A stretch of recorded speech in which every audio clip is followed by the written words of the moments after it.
अस्सलामुअलैकुम। आप सब लोग कैसे हैं? उम्मीद करता हूं कि अल्लाह के फजल व करम से सब खैरियत से होंगे। दोस्तों, पहले आप अलराजी ऐप से बैंक अकाउंट या किसी के नाम पे पैसे ट्रांसफ़र करते थे। अभी राजी ऐप ने एक न्यू बहुत ही ज़बरदस्त अपडेट दी है कि आप जिस बंदे को आप पैसे ट्रांसफ़र कर रहे हैं उसका आप वीज़ा कार्ड नंबर की मदद से उसको पैसे ट्रांसफ़र कर सकते हैं।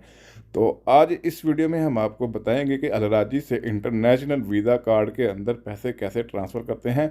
तो इसके लिए आपको जाना होगा मेरे मोबाइल की होम स्क्रीन पर। जाने से पहले अगर आपने मेरे चैनल को अभी तक सब्सक्राइब नहीं किया तो चैनल को सब्सक्राइब कर लीजिए, साथ ही बेल आइकन को दबा लीजिएगा ताकि मेरी हर नई आने वाली वीडियो का नोटिफिकेशन सबसे पहले आप तक पहुँच सके। तो सबसे पहले आपने राज्य ऐप को ओपन कर लेना है। ओपन करने के बाद आपने नीचे देखना है, लिखा होगा ट्रांसफ़र। तो आपने ट्रांसफ़र वाले बटन के ऊपर क्लिक कर देना है। क्लिक करने के बाद फिर आपने यहाँ ऊपर की तरफ देखना है, लिखा होगा न्यू बेनिफिशियरी। तो आपने न्यू बेनिफिशियरी के ऊपर क्लिक कर देना है।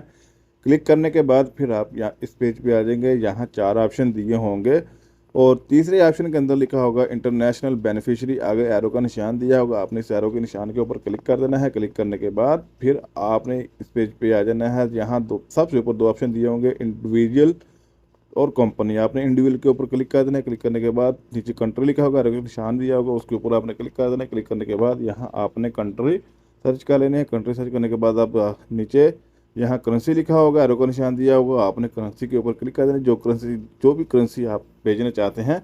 उसके बाद नीचे 3 ऑप्शन और दिए होंगे। सबसे पहले ऑप्शन के अंदर लिखा होगा वीज़ा डायरेक्ट।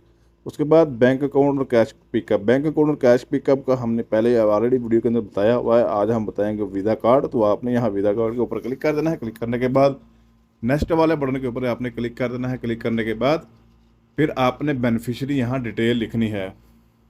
तो सबसे ऊपर आपने बेनिफिशियरी का नाम लिख देना है।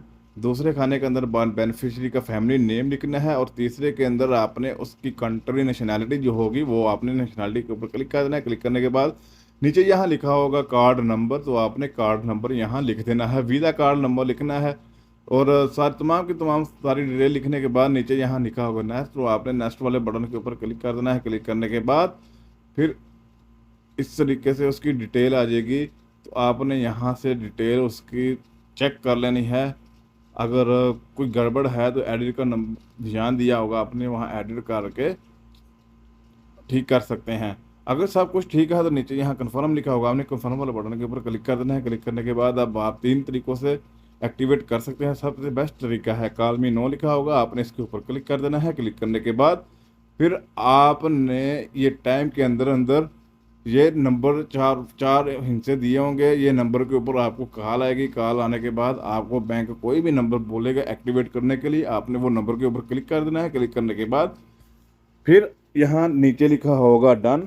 तो आपने डन वाले बटन के ऊपर क्लिक कर देना है। जैसे ही आप डन वाले बटन के ऊपर क्लिक करेंगे तो आपकी बेनिफिशियरी एक्टिव हो जाएगी। बेनिफिशियरी एक्टिव होने के बाद यहाँ नीचे लिखा होगा मेक ए ट्रांसफ़र। तो आपने मेक ए ट्रांसफ़र वाले बटन के ऊपर क्लिक कर देना है। क्लिक करने के बाद फिर आप आ जाएंगे यहाँ इस पेज पे। यहाँ आपने सबसे ऊपर अमाउंट लिखनी है, कितनी आप अमाउंट ट्रांसफ़र कर रहे हैं। उसके नीचे राजी लिखा होगा, आपकी अमाउंट आ जाएगी कन्वर्ट होकर जितने पैसे आपके बनते होंगे।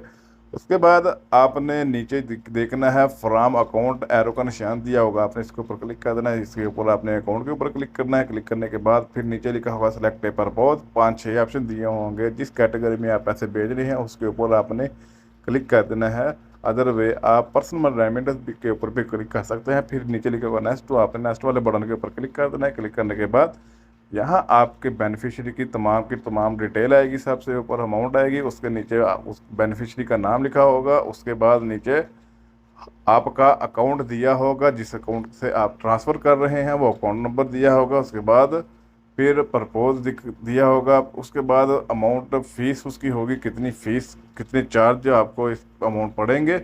उसके बाद नीचे यहाँ लिखा होगा कन्फर्म। तो आपने कन्फर्म वाले बटन के ऊपर क्लिक कर देना है। क्लिक करने के बाद अब आपके नंबर के 3 हिस्से यहाँ शो हो रहेंगे। उस नंबर पे आपको कोड जाएगा, ऑन टाइम पासवर्ड जाएगा। तो वो कोड आपने यहाँ लिख देना है। लिखने के बाद आपकी अमाउंट ट्रांसफ़र हो जाएगी। तो उसके बाद आपके मोबाइल के ऊपर मैसेज भी आ जाएगा। तो इसके साथ ही हम आपको अब मिलते हैं नेक्स्ट वीडियो में। उतनी देर के लिए अपना ख्याल रखें, हमें दीजिए इजाज़त। अल्लाह हाफिज़।